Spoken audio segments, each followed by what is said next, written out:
ଜୟ ଜୀବର କଲ୍ୟାଣ କରିବା। ସାରା ସଂସାର ହଉଛି ଜୀବମୟ। ତେଣୁ ଆମେ ସବୁବେଳେ ଜୀବର କଲ୍ୟାଣ କରିବା ମାନେ ଜୀବର ଜୟ କରିବା। ଯେ ଜୀବର ଜୟ କରିନେଇ ସେ ଶିବର ଭଗବାନଙ୍କର ଈଶ୍ୱରଙ୍କର ଜୟ କରିକି ଲାଭ ଠୁକେଇ ପାଇବ ନାହିଁ। ତେଣୁ ଜୀବର ଜୟ, କାରଣ ଗଛ ପତ୍ର ଡାଳ ଚେର ଚଢ଼େଇ ହାତୀ ମଣିଷ ଯେତେ ଅଛନ୍ତି ସବୁ ଜୀବ। ସେମାନଙ୍କ ଭିତରୁ ସବୁଠାରୁ ମଣିଷ ହେଉଛି ଶ୍ରେଷ୍ଠ ଜୀବ। ତେଣୁ ମଣିଷ ଶ୍ରେଷ୍ଠ ଜୀବ ମାନେ ଗୀତା ବେଦ ଭାଗବତ କହୁଛି ମଣିଷ ହେଉଛି ଭଗବାନ। ମଣିଷ ଦେହ ଦିବ୍ୟ ଜ୍ଞାନ। ତେଣୁ ଆଜି ଘର କେଇଟି? ରାୟପୁର। ଆଉ କେତେ ପୁଅ? ଆଉ ଆଚ୍ଛା ହଉ। ଗୋଟେ ପୁଅ ଦି ଝିଅଙ୍କୁ ତମେ ଖାଇବା ପିଇବାକୁ ସବୁ ଦେଇଛ ଛୋଟ ବେଳୁ ତାଙ୍କର ସବୁ ଆମେ ସାରିଛୁ। ତାଙ୍କ ଗୁଅ ମୁତ ତମେ କାଢିଛ? କିଏ କାଢିବେ? ସେ ତାଙ୍କୁ ଭଗବାନ କିଏ କହିଛ? ତାକୁ କିଏ କହିବ? ଭଗବାନ କିଏ ତମେ କହିଦେଇଛ କି ଏଇଟା ହଉଛି ଭଗବାନ? ତମେ କହିଛ ଭଗବାନ କହିଛ? କେମିତି କହିଛ? ଗୋଟେ ପଥର କତର ଗୋଟେ କାଠ କତର ମନ୍ଦିର ଦୁଆମୁରକୁ ନେଇକି ତାଙ୍କ ମୁଣ୍ଡକୁ ମାଣ୍ଡି ବସିକିରି କହିଛ ଏଇଠି ଭଗବାନ ଅଛନ୍ତି ଜୁଆର ହ। ଏକଥା କହିଛ ନା? କହିଛ? କେଉଠି ଭଗବାନ ଅଛନ୍ତି? କାଠ ଭିତର ପଥର ଭିତର ଇଟାକୁ ଏଇଆକୁ ସବୁ ମାଣ୍ଡି ବସିକି ତାଙ୍କୁ କହିଛ ଏଇଟା ହଉଛି ଭଗବାନ, ତମେ ଏଇଠି ଜୁଆର ହ। ଏଇଆ କହିବ କି? ତାର ପରିଣାମ ତମକୁ ଆଜି ଭୋଗିବାକୁ ପଡୁଛି। କାରଣ ତମେ ବର୍ଣ୍ଣବୋଧ ପଢିନ। ପଢିଛ ଯଦି ବର୍ଣ୍ଣବୋଧ ପଢିଛ ଯଦି ବର୍ଣ୍ଣବୋଧକୁ ବୁଝିନ। ବର୍ଣ୍ଣବୋଧରେ ଅଛି ପିତା ମାତା ଠାରୁ ବଡ ଦେବତା ଆଉ ସଂସାରରେ କେଣେ ନାହିଁ। ତମେ କଣ କରୁଛ ଏଠି?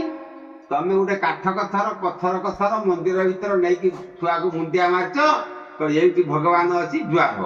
ସେ ସେଇଠି ଜୁଆର ହେଲା। ପିତା ମାତା ଭଗବାନ ବୋଲି ଭାବିଲାନି। କାଠ ପଥର ହଉଛି ଠାକୁର, ପିତା ମାତା ହେଲେ କୁକୁର ନା କଣ? କୁକୁର ଠାରୁ ବି ଆହୁରି ହୀନ ହେଇଗଲେ ପିତା ମାତା। ତେଣୁ ଆମେ ପୁରା ସେଇ କର୍ମ କରିଛନ୍ତି। ଆମେ ସେତେବେଳେ ଯଦି ଠିକ କାମ ଆମେ କରିଥାନ୍ତେ, ଆମେ କହିଥାନ୍ତେ ଯେ ପ୍ରଭୁ ଭଗବାନ ଯେ ତୋର ପିତା ମାତା ହଉଛନ୍ତି ଈଶ୍ୱର, ତୋ ପ୍ରଭୁ ପିତା ମାତା ହଉଛନ୍ତି ଠାକୁର, ଏକଥା ଯଦି ଆମେ କହିଥାନ୍ତେ, ସେ କାହିଁକି ମନ୍ଦିର କତର ଯାଇକିରି ତାଙ୍କ ସ୍ତ୍ରୀ ଛୁଆ ପିଲାକୁ ନେଇକି ସେ 5,000 10,000 ଟଙ୍କାର ଭୋଗ ରାଗ ଲଗେଇ ଦଉଛନ୍ତି। ମନ୍ଦିର ପାଇଁ 5-10 ହଜାର ଲକ୍ଷେ ଟଙ୍କା ସେ ଖର୍ଚ୍ଚ କରିଦଉଛନ୍ତି। କିନ୍ତୁ ପିତା ମାତାଙ୍କ ପାଇଁ 5 ଟଙ୍କା 3 ଟଙ୍କା ଖର୍ଚ୍ଚ କରିବାକୁ କଷ୍ଟ ହଉଛି। ସେଥିପାଇଁ ଦାୟୀ କିଏ? ଦାୟୀ ହଉଛି ସେଇ ତମେ ମାନେ ହଉଛ ଦାୟୀ। ତମ ନିଜ କର୍ମର ଫଳ ଆଜି ତମକୁ ସେଇ ପରିଣାମ ଭୋଗିବାକୁ ପଡୁଛି। ବୃଦ୍ଧାଶ୍ରମ କାହିଁକି ହେଇଛି? ତମରି ମାନଙ୍କ ପାଇଁ। ତମେ ଯଦି କାଠ ପଥର ପାଖରେ ତାଙ୍କ ମୁଣ୍ଡକୁ ମାଣ୍ଡି ନଥାନ୍ତ, ବାପା ମାଙ୍କ ପାଖରେ ମାଣ୍ଡି ଥାନ୍ତ, ତାହେଲେ ତମକୁ ଆଜି ବୃଦ୍ଧାଶ୍ରମର ଆଶ୍ରୟ ଦେଇତେ ପଡିନଥାନ୍ତା। କଣ ବୁଝି ହେଲା? ଭୁଲଟା କେଉଁଠି ଅଛି? ପୁଅ ଝିଅଙ୍କର ନା ବାପା ମାଙ୍କର? ତମେ ମୁଁ ମାନୁଛି ତମେ ତାଙ୍କୁ ଖାଇବା ପିଇବା ତେଲ ଲୁଣ ତାଙ୍କ ଗୋଡ ହାତରେ ବଥା ହେଇଯିବ ଥଣ୍ଡା ହେଇଯିବ କହିକି ସୋରିଷ ତେଲ ମାରିବା, କରଞ୍ଜ ତେଲ ମାରିବା, ସେଠି ଦବା, ଆଉ ଭଲରେ ଖାଇବାକୁ ଦବା। ମୋ ଛୁଆ ଖାଇଲେ ଭଲ ଟିକେ ବଳ ହବ, ସୁସ୍ଥ ହବ, ହୃଷ୍ଟପୁଷ୍ଟ ହବ, ଶକ୍ତିମାନ ହବ। ଏଥିପାଇଁ ତାକୁ ସାରା ଜୀବନ ଶରୀରକୁ ଜଳାଞ୍ଜଳି ଦେଇକି ତମେ ତାକୁ ପାଳି ପିସି ଆଣିଥିଲ।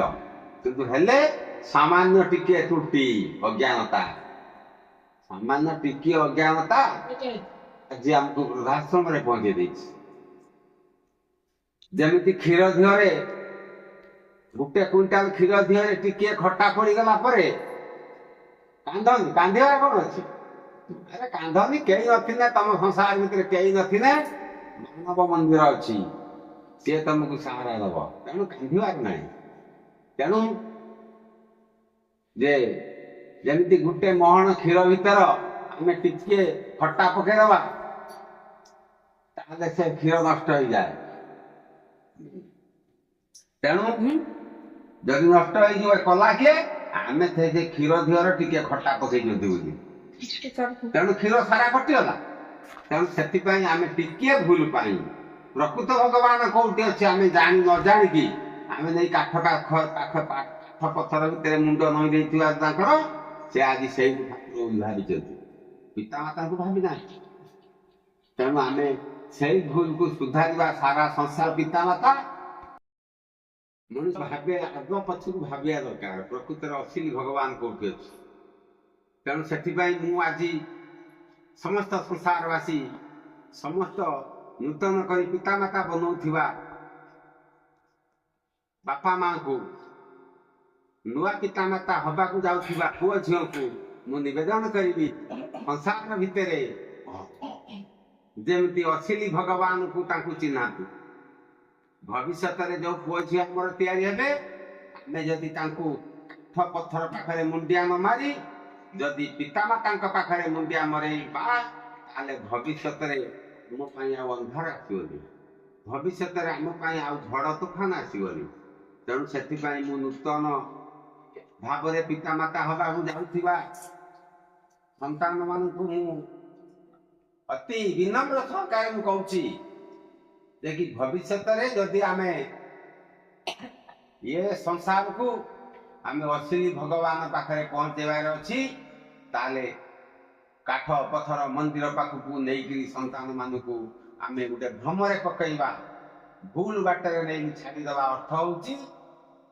ସମାଜର ପିତାମାତାଙ୍କ ପାଇଁ ଗୋଟେ କାଳ ବଡ଼ ବଡ଼ ଗ୍ରହ ତିଆରି ହେବ ତେଣୁ ସେଥିପାଇଁ ମୁଁ ଆପଣଙ୍କୁ ନିବେଦନ କରୁଛି ଯେ ଉପଯୁକ୍ତ ସନ୍ତାନ ଯଦି ତିଆରି କରି ଉପଯୁକ୍ତ ସମୟରେ ସନ୍ତାନ ତିଆରି କରି ଆମେ ଉପଯୁକ୍ତ ପିତାମାତାଙ୍କ ପାଖରେ ତାଙ୍କ ମୁଣ୍ଡକୁ ଏବେ ଜବରଦସ୍ତ କରି ନଇଁଦେବା ଅଭ୍ୟାସ କରେଇଦେବା ତାହେଲେ ସେ ବାପା ଏମିତି ବୃଦ୍ଧାଶ୍ରମ ଆଉ ତିଆରି ହବନି କି ସଂସାରର ପିତାମାତା ମାନେ ଅଟର୍ଚର ହେବେନି ଏତିକି କହିକି ରହୁଛି ଆପଣ ମୁଟେ ଚିନ୍ତା କରିବେନି ସେଟା ଯୋଉଠି ଛାଡ଼ିକି ଆଇଲେ ସେଟା ହଉଛି ପୁଅ ଝିଅଙ୍କର ଘର ଏଇଟା ହଉଛି ନିଜ ଘର ତେଣୁ ଆପଣ ମୁଟେ ଚିନ୍ତା କରିବାର ନାହିଁ ଏଇ ନିଜ ଘର ଭିତରେ ଆମେ ନିଜେ କରିବା ଖାଇବା ଆମେ ସମସ୍ତେ ଏଇଠି ମିଳିଯିବ ଯାହା ଦରକାର ସବୁ ଏଇ ଜାଗାରେ ମିଳିଯିବ ଘର ମିଳିଗଲା ଔଷଧ ପତ୍ର ମିଳିଯିବ ବସ୍ତ୍ର ମିଳିଯିବ ଖାଦ୍ୟ ମିଳିଯିବ